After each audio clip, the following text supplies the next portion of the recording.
Hello मेरे भाइयों और बहनों। तो कैसे हैं आप लोग बहुत अच्छे होंगे और अपने तैयारी को दिनों पर दिन बेहतर बना रहे होंगे। हम लोग बहुत तेजी से बढ़ेंगे आगे। और जैसे कि हम लोग देख रहे हैं प्रकाश लाइट चैप्टर को देख रहे हैं। कल हम आप लोगों को बताए थे कि प्रकाश क्या है, प्रकाश किन किन वस्तुओं से निकलता है। प्रकाश एक प्रकार का ऊर्जा है जो कि प्रकाश एक प्रकार का ऊर्जा है जिसको कि हम लोग एक जैसे कि रासायनिक ऊर्जा को हम लोग प्रकाश ऊर्जा में बदलते हैं, यांत्रिक ऊर्जा को विद्युत ऊर्जा में बदलते हैं, ध्वनि ऊर्जा को विद्युत ऊर्जा में बदला जाता है। तो ये सब हम कल आप लोगों को बताए थे। तो प्रकाश क्या है, एक प्रकार का ऊर्जा भी है। तो प्रकाश जो है वह हमेशा सीधी रेखा में गमन करता है। प्रकाश जो है वह हमेशा सीधा रेखा में गमन करता है। प्रकाश जैसे कि ये मोमबत्ती है, अगर इस मोमबत्ती को हम जलाते हैं तो प्रकाश क्या होता है, इस तरह से ये हमेशा इस तरह से सीधा रेखा में ही जाता है। यानी कि प्रकाश जो है हमेशा सीधा रेखा में गमन करता है। अगर प्रकाश हमारे आंखों तक पहुंच रहा है तो वो भी इस तरह से सीधा रेखा में ही पहुंच रहा है इस मोमबत्ती से निकल के। तो प्रकाश हमेशा जो है वो सीधा रेखा में गमन करता है। प्रकाश क्या है, एक प्रकार का ऊर्जा है। ये हम आप लोगों को कल बताए थे और बहुत विस्तार से बताए थे। और हम समझाए भी थे कि जैसे कि बैटरी यानी कि सेल, उसमें उपस्थित रासायनिक ऊर्जा को वह विद्युत ऊर्जा में परिणित करता है यानी परिवर्तित करता है। और बताए थे लाउड स्पीकर जो कि विद्युत ऊर्जा को ध्वनि ऊर्जा में परिवर्तित करता है। तो प्रकाश क्या है, एक प्रकार का ऊर्जा भी है।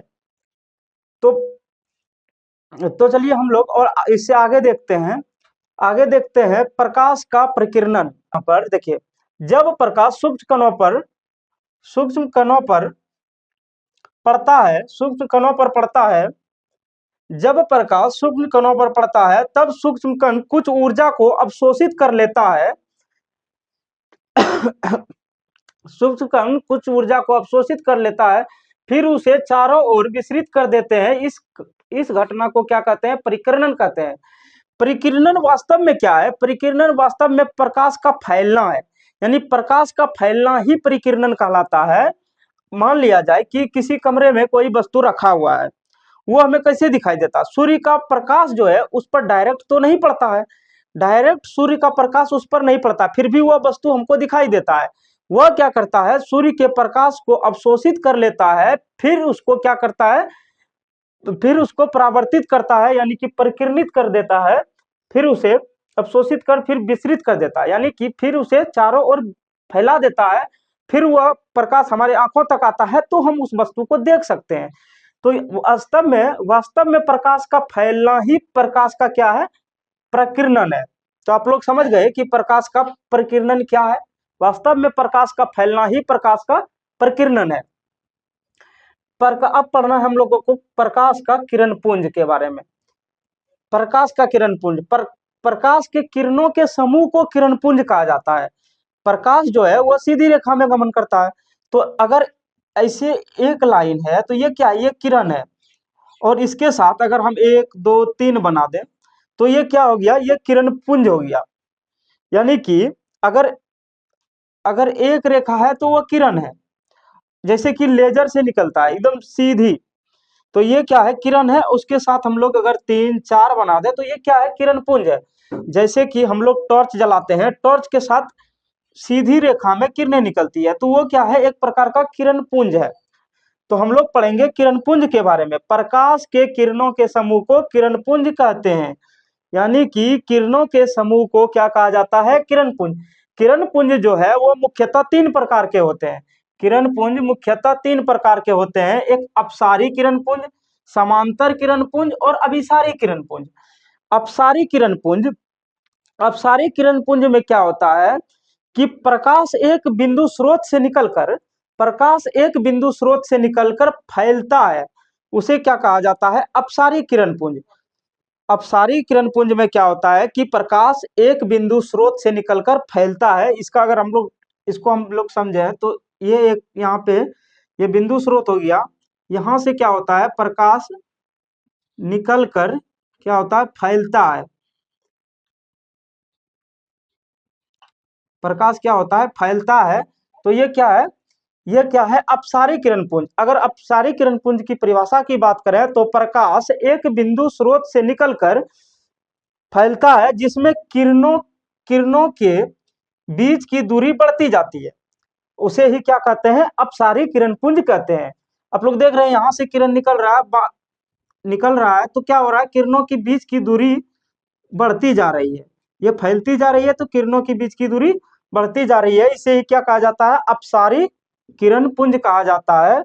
अपसारी किरण पुंज में प्रकाश एक बिंदु स्रोत से निकलकर फैलती जाती है तथा किरणों की दूरी बढ़ती जाती है, उसे ही क्या कहा जाता है? अपसारी किरण पुंज।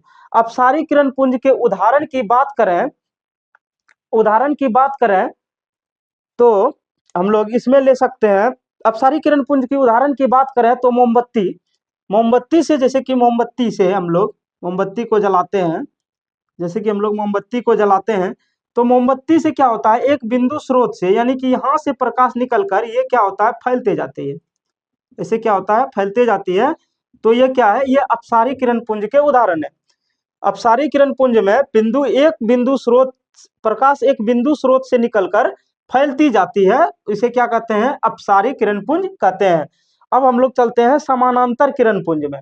समानांतर किरण पुंज मतलब आमने सामने, प्रकाश की किरणें आमने सामने होती है, इस तरह से क्या होता है? समानांतर किरण पुंज।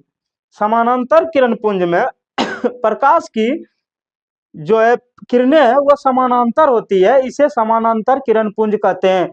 जैसे कि टॉर्च से निकला हुआ किरण, टॉर्च से जब किरण निकलता है, अगर हम लोग यहाँ टॉर्च जलाते हैं, अगर हम लोग टॉर्च जलाते हैं तो टॉर्च से क्या होता है? ऐसे निकलता है प्रकाश, ऐसे निकलता है।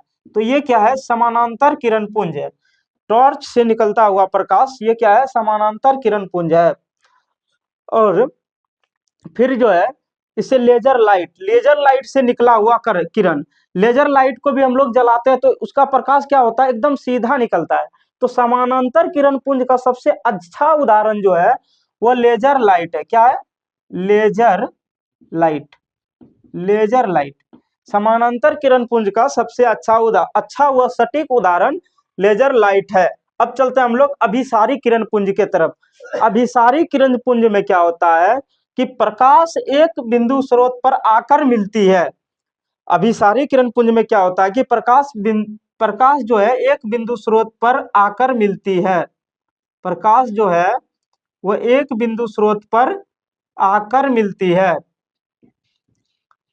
प्रकाश एक बिंदु स्रोत पर आकर मिलती है तथा किरणों के बीच की दूरी घटती जाती है। अभिसारी किरण पुंज में क्या होता है कि प्रकाश एक बिंदु स्रोत पर आकर मिलती है तथा किरणों की बीच की दूरी घटती जाती है, और अपसारी किरण पुंज में किरणों की दूरी बढ़ती जाती है। यहाँ पर किरणों की दूरी बढ़ती जा रही है और यहाँ पर किरणों की दूरी घटती जा रही है, तो इसे अभिसारी किरण पुंज कहेंगे। अभिसारी किरण पुंज का सबसे अच्छा उदाहरण है जो है लेंस, उत्तल लेंस। उत्तल लेंस जो है वह अभिसारी किरण पुंज का सबसे अच्छा उदाहरण है। सबसे अच्छा उदाहरण है। अगर आप लेंस को अगर सूर्य के प्रकाश के सामने लेकर जाएंगे और एक कागज लेके जाएंगे, उस पे अगर इस तरह से देखिएगा तो वो क्या होता है ना कि प्रकाश को एक जगह एकत्रित कर देता है। तो लेंस जो है, उत्तल लेंस जो है वह प्रकाश का वो जो है अभिसारी किरण पुंज को अभिसारी किरण पुंज का एक अच्छा उदाहरण है कि आप लेंस को लेके जाइए और धूप में एक कागज पे ऐसे कीजिए तो वो क्या करता है? एक बिंदु जैसा, वो जो एक बिंदु के समान किरणों को एकत्रित कर देता है और कागज जो है जलने लगता है। तो वो अभिसारी किरण पुंज का एक अच्छा उदाहरण है। तो हम लोग क्या देखें? अपसारी किरण पुंज, समांतर किरण पुंज और अभिसारी किरण पुंज। अभी अपसारी किरण पुंज में क्या होता है कि एक प्रकाश एक बिंदु स्रोत से निकलकर प्रकाश एक बिंदु स्रोत से निकलकर फैलती जाती है तथा किरणों की बीच की दूरी बढ़ती जाती है। समांतर किरण पुंज में प्रकाश की किरणें समानांतर होती है, यानी कि एक दूसरे के आमने सामने होती है। और अभिसारी किरण पुंज में क्या होता है कि प्रकाश की किरणें एक बिंदु स्रोत पर आके मिलती है तथा किरणों के बीच की दूरी घटती जाती है। तो इसका सबसे अच्छा उदाहरण क्या है? लेंस, उत्तल लेंस। उत्तल लेंस जो है ये इसका सबसे अच्छा उदाहरण है कि वह जो है प्रकाश की किरणों को एक जगह एकत्रित कर देती है। अब हम लोग चलेंगे अगले टॉपिक की ओर। मैं मुझे मैं आशा करता हूं कि आप लोगों को ये सारे चीज अच्छे से समझ में आ गए होंगे, और अगर आपके एग्जाम में पूछे जाते हैं तो आप लोग अच्छे से बना सकते हैं, बता सकते हैं, या आपके थ्योरी में पूछे जाए या फिर ऑब्जेक्टिव में पूछे जाए तो आप लोग इसे अच्छे तरह से बता सकते हैं। किरण पुंज आप लोग समझ लिए, किरण पुंज तीन प्रकार के होते हैं, अपसारी किरण पुंज, समांतर किरण पुंज और अभिसारी किरण पुंज। प्रकाश के किरणों के समूह को किरण पुंज कहते हैं। प्रकीर्णन, प्रकाश का फैलना ही वास्तव में प्रकीर्णन कहलाता है। प्रकाश एक प्रकार का ऊर्जा है और प्रकाश हमेशा सीधी रेखा में गमन करती है। अब हम लोग अगले टॉपिक के ओर चलेंगे, पारदर्शी, पारभासी और अपारदर्शी। अब हम लोग जो है अगला लिखेंगे पारदर्शी, पारभासी और अपारदर्शी। तो चलिए हम लोग इसे मिटा देते हैं आप जी। अब हम लोग देखेंगे पारदर्शी, पारभासी और अपारदर्शी वस्तुएं। पारदर्शी, पारदर्शी, अपारदर्शी और तथा पारभासी, तथा पारभासी वस्तुएं। अब हम लोग देखेंगे पारदर्शी, अपारदर्शी और पारभासी वस्तुएं। जो वस्तु अपने से होकर प्रकाश को आर पार होने दे देती है, यानी कि आसानी से अपने से होकर गुजरने दे देती है, उसे पारदर्शी वस्तु कहते हैं। जैसे कि पानी, हवा, ये सभी क्या है, पारदर्शी वस्तुएं हैं। पानी, हवा, कांच, ये सभी क्या है, पारदर्शी वस्तुएं हैं। पारदर्शी किसे कहते हैं, जो पदार्थ अपने से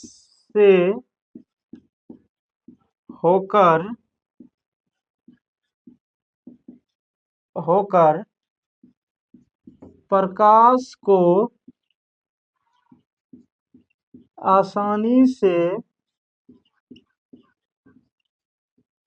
आसानी से गुजरने देती है। जो पदार्थ अपने से होकर प्रकाश को आसानी से गुजरने देती है उसे क्या कहते हैं, पारदर्शी पदार्थ कहते हैं। जैसे कांच, हवा, पानी, ये सभी से क्या होता है, प्रकाश आसानी से आर पार हो सकता है। यानी कि जिस पदार्थ से प्रकाश आर पार हो सके उसे क्या कहते हैं, पारदर्शी पदार्थ कहते हैं। अब हम लोग चलते हैं अपारदर्शी पदार्थ पे।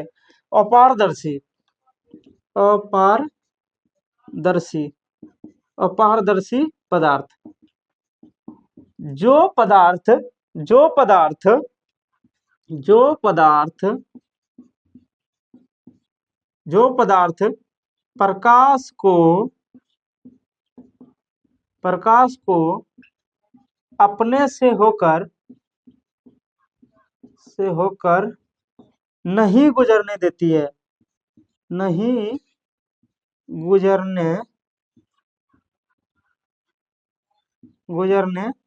देती है। जो पदार्थ प्रकाश को अपने से होकर नहीं गुजरने देती है उसे अपारदर्शी पदार्थ कहते हैं। जैसे कि दीवार, जैसे कि दीवार जैसे कि दीवार, अलकतरा, अलकतरा अलकतरा दीवार, अलकतरा, लकड़ी,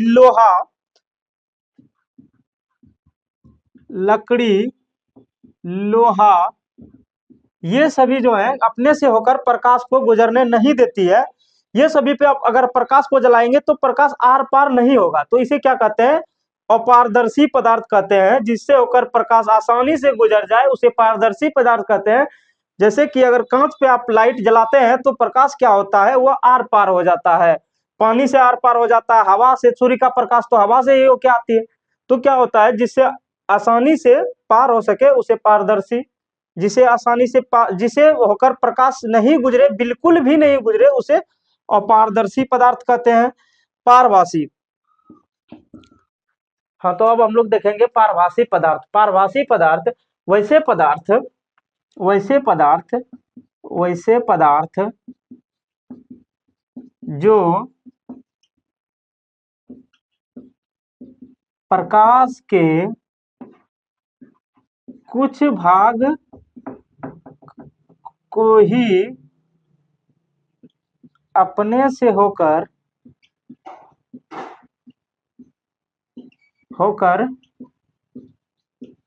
गुजरने देती है, अपने से होकर गुजरने देती है।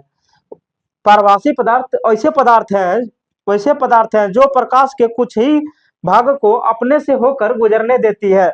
जैसे कि इसमें आता है घिसा हुआ कांच, घिसा हुआ कांच, दूध, तेल लगा हुआ कागज, ये सभी पारभासी पदार्थ के उदाहरण हैं। यानी कि तेल लगा हुआ कागज, घिसा हुआ कांच,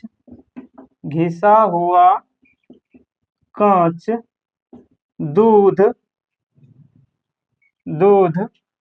हमारा ये जो त्वचा है यानी चमड़ी, चर्म, ये सभी क्या है? ये सभी पारभासी पदार्थ है। पारभासी पदार्थ वैसे पदार्थ जिससे जो अपने से होकर प्रकाश के कुछ ही भागों को गुजरने देती है। अगर आप कागज के इस साइड में अगर लाइट जलाइएगा तो प्रकाश का कुछ ही भाग जो है आपको इधर से इधर गुजर सकेगा, बाकी सारा का सारा प्रकाश जो है वापस लौट जाएगी। तो कुछ ही आप अगर टॉर्च इधर से जला के देखिएगा तो कुछ ही प्रकाश का कुछ ही भाग आर पार हो सकेगा। तो इसे क्या कहते हैं? पारभासी पदार्थ कहते हैं। अब हम लोग पढ़ेंगे प्रकाश का परावर्तन, जो कि हमारे एग्जाम के लिए बहुत ही इंपॉर्टेंट है। आपसे पूछ दिए जाएंगे प्रकाश के प्रकीर्णन से आप क्या समझते हैं, प्रकाश का प्रकीर्णन क्या है, तो आप उसे बता सकिएगा। तो इसके लिए ये बहुत ही जरूरी है। मेन टॉपिक जो है अब यहीं से शुरू होता है, प्रकाश का परावर्तन। फिर हम लोग पढ़ेंगे प्रकाश का अपवर्तन। प्रकाश के परावर्तन के साथ साथ ही हम लोग दर्पण को ही कवर कर लेंगे पूरा। उसके बाद जब प्रकाश के परावर्तन में जाएंगे तो हम लोग लेंस को कवर करेंगे। तो चलिए हम लोग अब शुरू करते हैं प्रकाश का परावर्तन। अब हम लोग पढ़ेंगे प्रकाश का परावर्तन। प्रकाश का परावर्तन क्या है?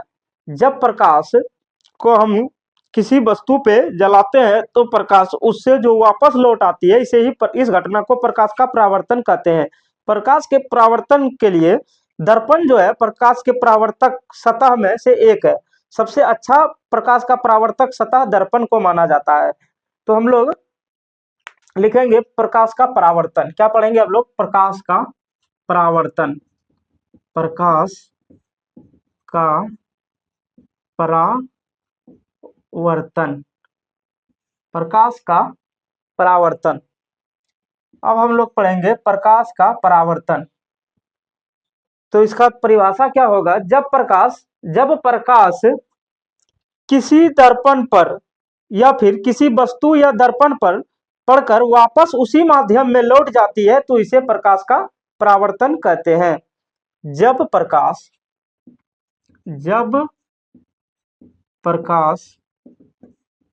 किसी वस्तु या दर्पण से टकराकर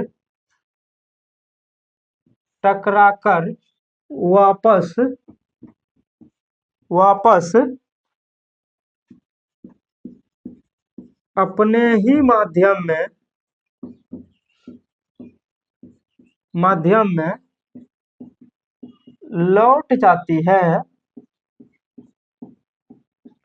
लौट जाती है, इस घटना को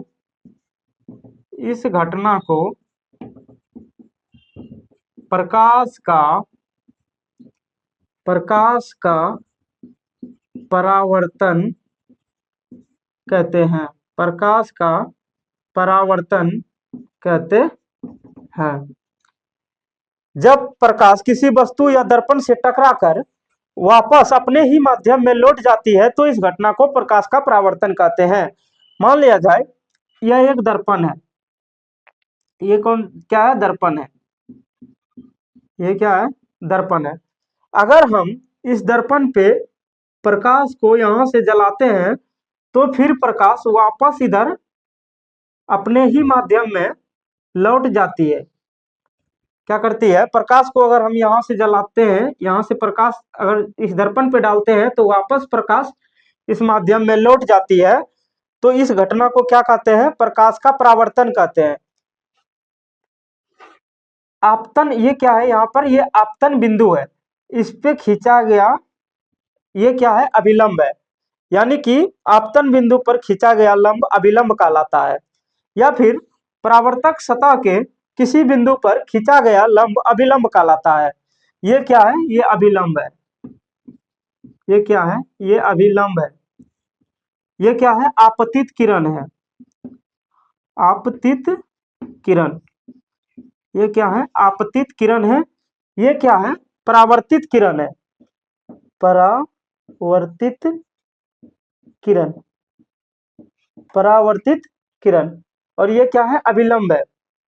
आपतित किरण, परावर्तित किरण और अभिलंब, ये क्या है, ये इसी माध्यम में आए और इसी माध्यम में लौट गया, यानी कि यहां से प्रकाश आया और इधर लौट गया। इस घटना को क्या कहते हैं, प्रकाश का परावर्तन कहते हैं। यानी कि प्रकाश जिस माध्यम से आया वापस उसी माध्यम में लौट जाना प्रकाश का परावर्तन कहलाता है।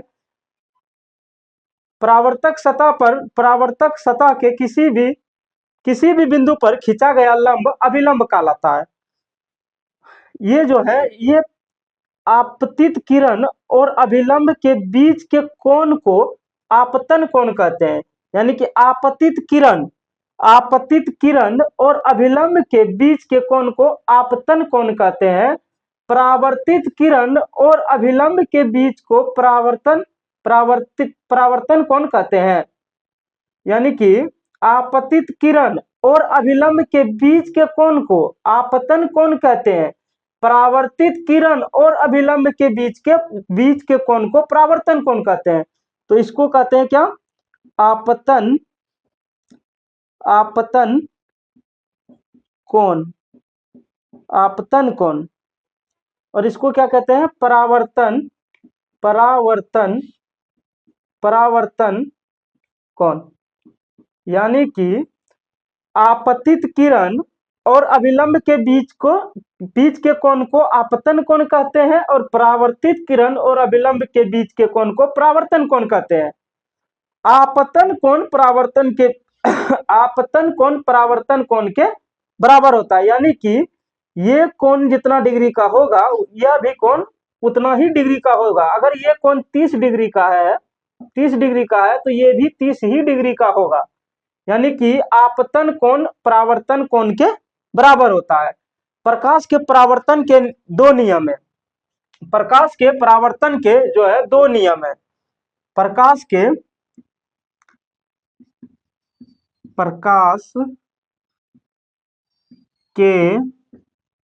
परावर्तन का दो नियम है।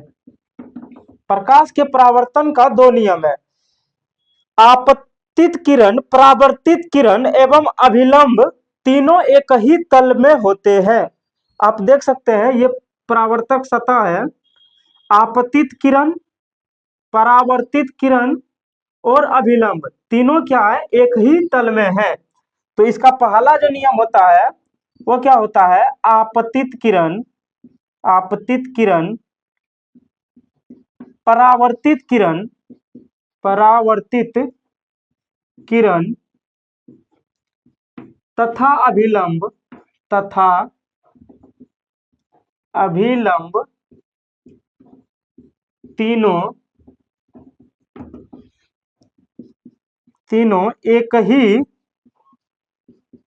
तल में होते हैं। आपतित किरण, परावर्तित किरण तथा अभिलंब तीनों एक ही तल में होते हैं।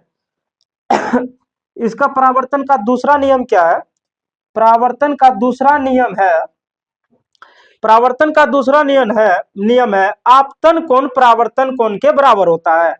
आपतन कोण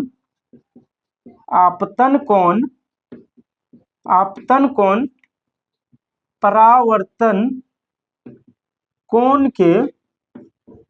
के बराबर होता है।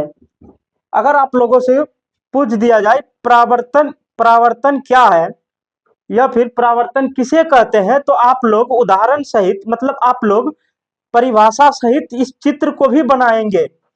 सेम इसी प्रकार का चित्र बनाना है, इसमें नाम दे देना है। यहाँ पे सिर्फ इसको A B C D E ओ कुछ भी दे सकते हैं। तो इस प्रकार से इसमें नाम दे देना है, इसमें लिख देना है परावर्तित किरण इधर, आपतित किरण, अभिलंब, आपतन कोण, परावर्तन कोण, ये सभी चीजें इसमें लिख देना है। आप लोगों को ये सारे चीज दर्शा देना है और इसी प्रकार से लिखना है, तब आप लोगों को फुल में फुल नंबर मिलेगा। तो ये आप लोगों के लिए बहुत ही इंपॉर्टेंट है प्रकाश का परावर्तन। प्रकाश का परावर्तन क्या है? किसी वस्तु से प्रकाश को टकरा के लौटना, ये प्रकाश का परावर्तन कहलाता है। प्रकाश के सबसे अच्छा परावर्तक सतह में एक माना जाता है दर्पण। तो आप लोग देख लिए, जब प्रकाश किसी वस्तु या दर्पण से टकराकर वापस अपने ही माध्यम में लौट जाती है तो उसे प्रकाश का परावर्तन कहते हैं। प्रकाश के परावर्तन के दो नियम है। पहला आपतित किरण, परावर्तित किरण तथा अभिलंब तीनों एक ही तल में होते हैं। दूसरा क्या नियम है? आपतन कोण परावर्तन कोण के बराबर होता है, यानी कि आपतन कोण परावर्तन कोण के बराबर होता है। ये क्या है? प्रकाश के परावर्तन के नियम। तो आज हम लोग यहीं तक देखेंगे, कल हम लोग पढ़ेंगे दर्पण। प्रकाश का परावर्तन खत्म हो गया, कल हम लोग पढ़ेंगे दर्पण। दर्पण में प्रतिबिंब कहाँ कौन कैसा बनता है, गोलीय दर्पण, समतल दर्पण, अवतल दर्पण, उत्तल दर्पण, ये सब चीजों के बारे में हम लोग अगले क्लास में पढ़ेंगे। चलिए हम लोग फिर मिलते हैं नेक्स्ट क्लास में। तब तक के लिए आप अपना तैयारी को जारी रखिए, अच्छे से रिवीजन कीजिए। आपका एग्जाम डेट बहुत ही नजदीक है। तो चलिए हम लोग मिलते हैं नेक्स्ट क्लास में।